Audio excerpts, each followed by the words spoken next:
What have Oprah Winfrey, Dolly Parton and Emma Thompson all got in common? Well, apart from the fact that they are absolutely incredible women and they are the GOAT in their own domain, but they have unlocked the transformative power of something that millions of other people do worldwide as well. It involves pen and paper. It also allows them to have a clear mind, get direct focus, make plans and pursue that path to progress. Yes, you guessed it, it's journaling. And if they can do it, then you can harness the power too. Let me tell you how. Hello, Bab. I'm Marvarine. Welcome back to my channel. And if you're brand new here, I am thrilled you are joining me. It's a brand new channel. People think I'm crazy. I'm a TV journalist, but I'm also someone who has transformed her life from being in terrible debt, from having some of the worst love life stories ever, but I now am married to my soulmate. And I've been in and out of jobs more times than you can shake a stick at. I don't know whether that's a good phrase, but anyway. Listen, I'm just being real here. And my whole channel is about trying to empower women in midlife. I'm in my 50s. I've been through it all. And I think some of the life lessons that I've been through and that I've learned could help you. But also this is part of my well-being series here on YouTube, where I'm talking about some of the things that I do, the practices that I have incorporated into my life that have helped me throughout my life. And the one we're going to talk about today is journaling. I hear you. You're emotionally exhausted. Menopause doesn't help, right? You might be run down, burnt out in your job. I haven't got the time. I haven't got the energy. Marv, what is journaling going to do for me? Let me tell you what it's done for me. And you might just change your mind if you're skeptical. And if not, that's fine. You don't have to watch this video anymore. But if you do, and it's resonating with you already, put me a note in the comments. What is it about journaling that is making you curious? Do you do it already?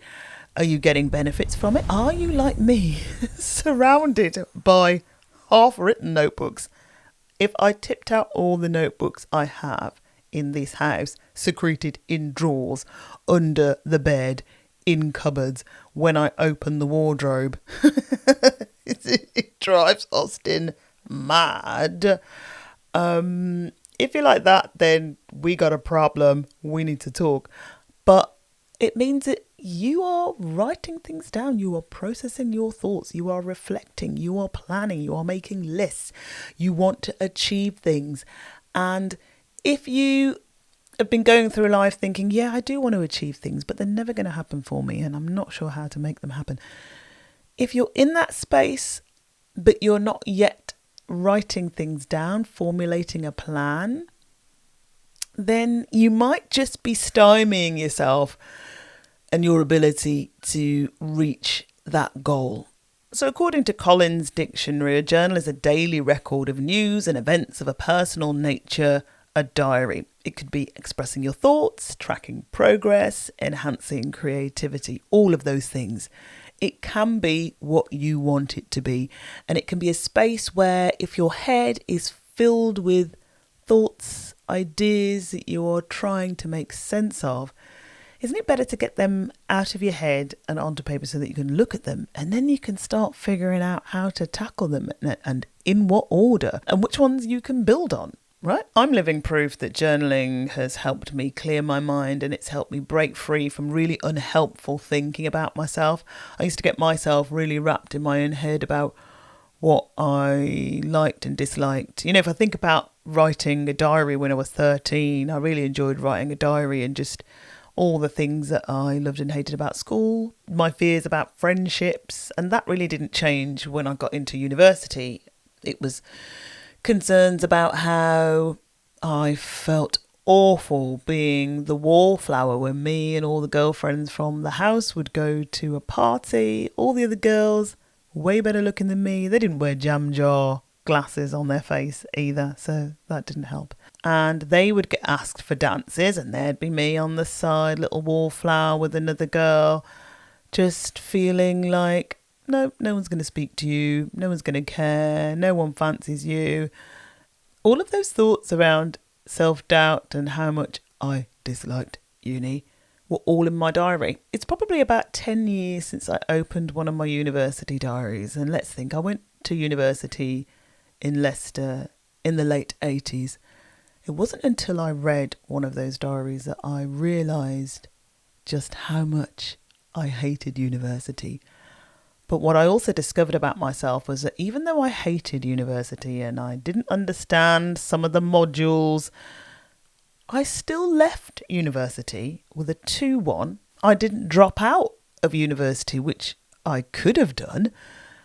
And that reflected to me a resilience of spirit that even I didn't know at the time I had. It revealed a true me to myself, which when I look back now surprised me greatly. So there is a power in journaling, and I found it very comforting at the time to write those words down because there was a lot going on in my head, and to just put them out there so that then I could read them back and confirm what had happened were very powerful to me. I did have a journaling fail though, so my one salutary tale to you is to make sure that your journal is safe and sound, and if you don't want anyone to read it, then make sure you lock it away or you carry it with you everywhere. I used to hide my journal under my bed when I was 13 years old. Rookie mistake. Because when you're 13 years old, your mom cleans your bedroom, and my mom found my diary journal one day and she read it and she hit the roof, and I was mortified. And I stopped journaling for about 2 years. So do as I say, not as I do. And even though my house is overrun with journals, the one thing that I don't want to do is throw them out, because they are a snapshot of my life. They are a picture in time taken of what I was doing at a particular point, and the hopes and the dreams and the fears that I had. Really important to have those as legacy. It's funny, just the other day I was with my mum and we were watching This Morning on ITV, which is the morning show, the daily morning show, which gives you tips and hints and talks about the news and talks about topics that are being spoken about around the world. And the one item that Ben and Kat were talking about was this viral gratitude practice. And I was like, but filling out a gratitude journal's gone viral? I had no idea. I mean, I do that every day. I think about what I've been taking for granted every day and make a note of that, whether it's just the ability to have a really good strong coffee with oat milk or lactose-free milk with an extra brown sugar. That for me is a win, especially if I'm getting up at 3 a.m. to go on air to do my TV job. I need that coffee. That makes my day. One of the other things that I wrote in my gratitude journal just last week was that I was driving over to my mum's through this beautiful tree-lined boulevard, and it's October and the brown leaves of autumn all were just cascading down. The sky was blue. There were clouds in the sky. It was the most idyllic scene, and here I am driving through this boulevard and the leaves were bouncing off the window, and I was just like,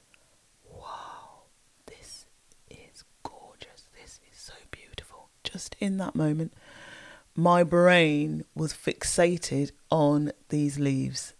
I had to get back to fixating on the road, though, so I didn't have a crash. But small things like that, small elements of life, are really useful to mark down in a gratitude journal, because what it helps you do is develop an appreciation for everything around you, a laser focus on life around you, because oftentimes we get caught up in the negative. We point out the flaws, the things we don't like, that horrible thing that she said to me, what he said last week, the way he looked at me. To move down that road of self-belief and self-confidence and self-worth and love, we need to start seeing some of the good in the world. And I know how difficult it is when our phones send us all sorts of information and It's information overload. And I've got tools for that in one of my other videos, but it is hard. But the only way that we can try and move to a place of appreciating the good in the world is by just forcing ourselves for a few minutes a day, whether it's morning or evening, to write down what you appreciate. And in my journal, there are little prompts so that then you can write down what made you smile today, what made you laugh today, what made you feel warm and fuzzy today. And like anything, I think the scientists say it takes 66 days to form a habit. So keep trying with this journal. The journal is a PDF, so you can print it out and write in it. And then when you finish it, then print out more pages and just keep printing out pages and keep embedding that gratitude practice into your life. Because what it does, the effect that it can have, is that it makes you see the world in a different way. It makes you see the possibilities that are available for you. And it helps you feel that you can go forward towards those dreams that you have, towards those goals that you have. And there's no better feeling. It energizes you from your very core. And who doesn't want that feeling, right? Coaches, therapists and counsellors all advocate regularly for the use of journaling for a range of reasons. To help you track emotions and identify triggers, to challenge unhelpful thought patterns, to process traumatic experiences, set and achieve goals, and cultivate gratitude and self-compassion. And when it comes to the science, research shows that writing things down activates different parts of your brain, boosting memory and comprehension. It's going to help you learn and develop and grow. And that, for me, is one of the most compelling, biggest things in life. And I say that as a new YouTuber, a new content creator in her 50s, learning technology she didn't have much of a clue about over the last 3 months, thinking about video ideas and topics that you're going to want to listen to, that you already appreciate, that you want to learn more about, that you want to hear stories about. Just all of that, getting into that realm has helped me and my brain and my memory expand infinitely and make me feel good. And those practitioners also say that journaling can help process common emotions that we're all feeling as we transition into midlife, anxiety and stress. So what about our 3 incredible women who really appreciate the power of journaling? In an interview with O Magazine, Oprah Winfrey said, "I've been journaling since I was 15. It's a way to clear my head and connect with my inner voice." So every day, for years now, I've written down 5 things to be grateful for. And you have to write them down. It's very different than just saying, oh, I'm grateful for today. You have to physically write them down because there's power in the words. Even simple things like fresh flowers or somebody holding the door open for me. So when you wake up in the morning and you consciously look for things to be thankful for, what happens is if you go through the day thinking about the 5 things that you're going to do in the evening, you are more alive and receptive to the goodness that comes in your life. Dolly Parton was interviewed on the Today Show in 2014, and she said, "I keep a dream journal by my bed. I get some of my best song ideas from my dreams." A journalist from The Guardian interviewed Emma Thompson in 2018. "Journaling helps me process my emotions and find clarity in my work and life." Join Oprah, Dolly and Emma and me and millions of other women. Grab a notebook, get a quiet corner and go dive into my store to pick up some for yourself. Thanks for watching. See you soon.